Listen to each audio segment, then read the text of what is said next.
You put your hands in the soil, you connect with plants, it calms you. It allows you to focus better in the classroom. It encourages you to try more foods. So seeing our students in the garden, being curious about worms and roly-polies and, what's a radish, and I didn't know this grew that way, that is just a magical, magical thing.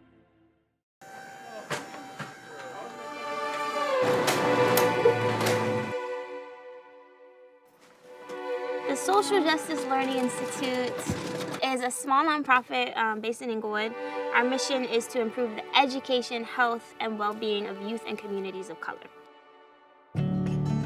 We are here to make sure that our youth are using their own agency and recognizing their power to change their communities. Everyone needs to eat.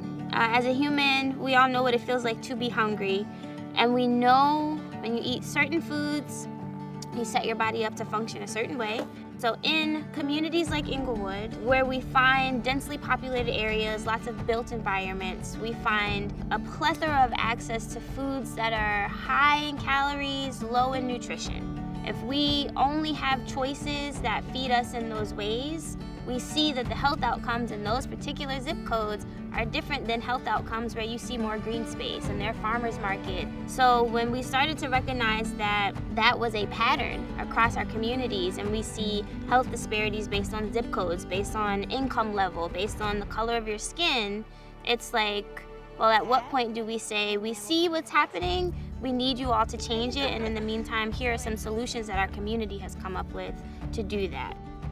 Many families are working 2 and 3 jobs to provide for multi-generational households, and it's a challenge. So what Social Justice Learning Institute does, by bringing in reliable, fresh produce and vegetables, it's really important. The work that they're doing, it's beyond equity. It's really recognizing someone's humanity and the worthiness that a person has with food. So right now we are counting up some mangoes and we're counting up some lettuce boxes. And then Paul's continuing to grab a couple things off the truck. We have some cabbage over here, so it's a little bit of a mixed produce item. So that's what we'll generally use to fill the bags that we're giving away to our community members. Some food goes to certain communities that looks a certain way and is a certain quality. Other food gets into other communities.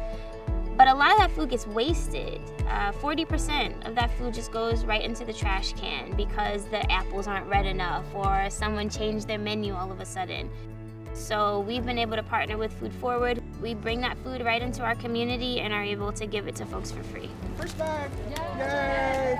The people that come to pick up are a variety of folks. We have agencies like mutual aid organizations, churches, folks that serve the houseless population that will come in their vehicle and pick up bulk amounts of food. So we'll fill up their truck, fill up their back seat, and then they can go and take and serve their folks. Nicole is one of the most beautiful people I've ever met in my life. She is absolutely everything, right? As far as making sure the community is fed, making sure everyone has what they need. Nicole is a very impactful person in the community who genuinely cares. It's so hard to find somebody who genuinely cares, and we just love being with her. Social Justice Learning Institute is a resource. It is a concrete life raft. And they're right here in a community where people can walk down the street and get what they need. The integrity of someone's humanity is supported by making certain that they have food without any judgment.